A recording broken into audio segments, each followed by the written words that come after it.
Everyone tells you, love yourself. But what does that actually mean? Posting mirror selfies with, I'm enough? Cutting off people for your peace? Saying no to everything because self-love is a boundary? We live in a culture where self-love is trending. But what if some of it is actually self-obsession in disguise? Today, we are unpacking one of the biggest myths of the internet age, and why it matters more than ever. The difference between healing and hiding, between confidence and performance, between growth and ego. In this video, we'll bust one myth after another, using research, psychology, and real science to separate truth from trend. Let's talk about the version of self-love no one warned you about.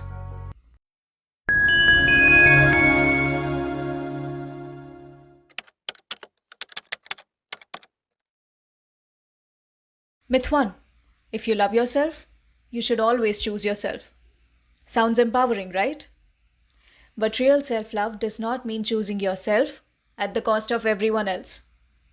Psychologist Kristin Neff, who pioneered the field of self-compassion, explains that self-love isn't just self-kindness.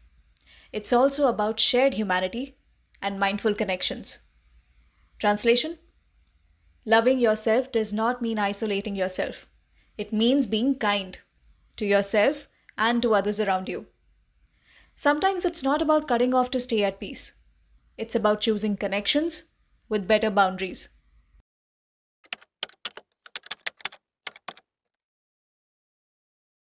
Myth 2. If someone looks confident, they must love themselves. But here's the truth. Confidence is a skill, but self-worth is a belief.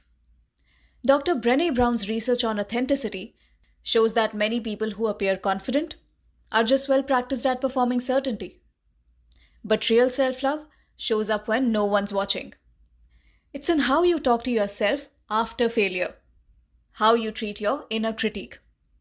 Confidence might impress people, but self-love keeps you grounded.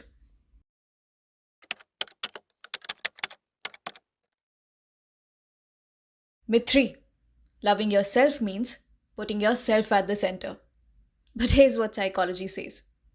Self-love isn't about thinking more about yourself. It's about thinking about yourself less. Studies on narcissism versus self-esteem by Dr. Jean Twenge and Roy Baumeister show that high self-esteem is linked to better relationships and emotional resilience. Narcissism linked to fragile ego, poor empathy, and defensiveness. So ask yourself, is your self-love helping you connect deeply with the world, or is it making you more consumed by how you are seen?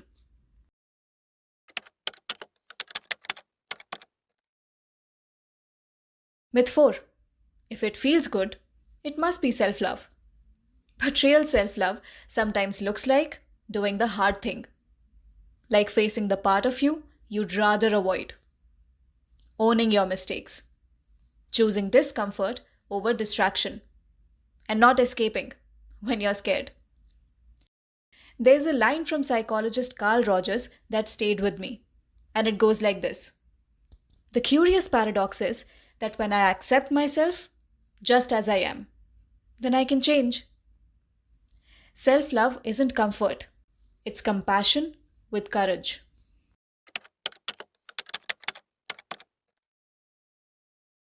Last myth.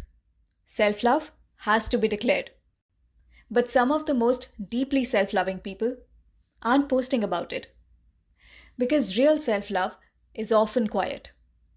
It's not in your caption. It's in your decisions. You don't always need a quote. Sometimes healing is in what you don't say.